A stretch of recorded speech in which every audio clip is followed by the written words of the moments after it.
Chelsea remained invincible and atop the English Premier League, while the Blues' rampaging start to the campaign was curtailed after they were held in a scoreless draw versus Sunderland. Bad omens for Chelsea, having to face the Black Cats in their 13th league game. But besides the superstition, how did Sunderland manage to pull off this feat?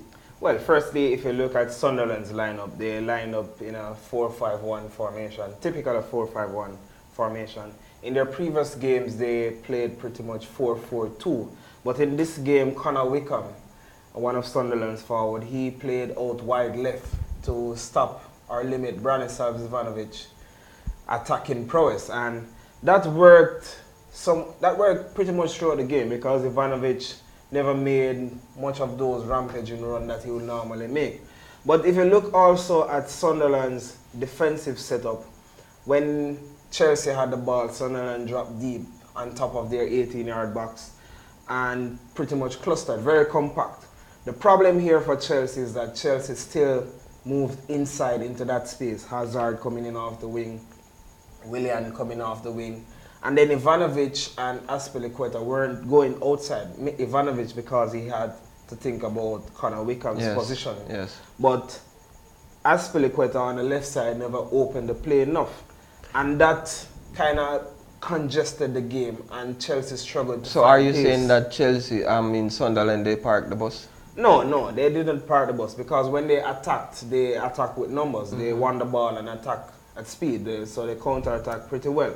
But Chelsea failed to spot some key spaces that they could have exploited. With Wickham, a centre forward, being asked to play on the left to stop Ivanovic, sometimes he never fall back in the defensive line very well. And that space between Wickham and his left back, which tucked in most times, was left open where Ivanovic could run into that space, or even Willian could run in that space. One time Willian moved out into that space, the wing back followed, and a space opened in between where Ivanovic ran through and had a shot on goal. Chelsea never did much of that throughout the game. Not even in the second half. What did they do really in the second half? In the second half, not much changed.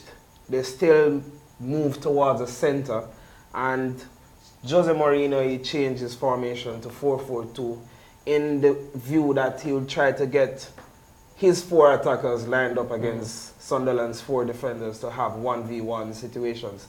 But some of the time Hazard came in off the wing, the fullback never overlapped. So that space, when Hazard had it, Hazard was confronted by Sunderland's right back, Sunderland's right midfielder, and even the winger at times. So that space and the slow movement of the ball never really worked for Chelsea because they couldn't get to open Sunderland. Because if you look, sometimes Sunderland had spaces between their defensive and midfield lines, but neither Oscar nor Fabregas utilized that space. All of them dropped off deep on the ball rather than trying to get. So having seen this as a manager for Chelsea, so to speak, what are the changes, or what would you have done differently? What are the changes you would have made? For this game, Cesar Azpilicueta wasn't suited for this game. You would need Felipe Luis at left back. For Atletico Madrid, he was one of their main attacking outlets, overlapping down the flanks. So Azpilicueta should Luis should have replaced Azpilicueta, and then Schürrle. Willian every time tried to get on the ball. Schürrle is the one who is going to try to find spaces rather than move towards the ball, and that was what Chelsea needed. So those two should have get games. Schürrle came on with 5 minutes to go, but he couldn't do much at that time.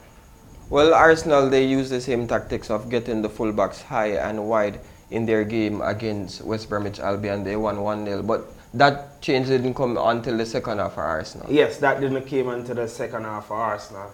After failing in the first half, Arsenal pushed Kieran Gibbs wide and high, and they also pushed Callum Chambers high and wide. And that opened space in the center. Mind you, West Brom weren't as defensive as Sunderland were against Chelsea.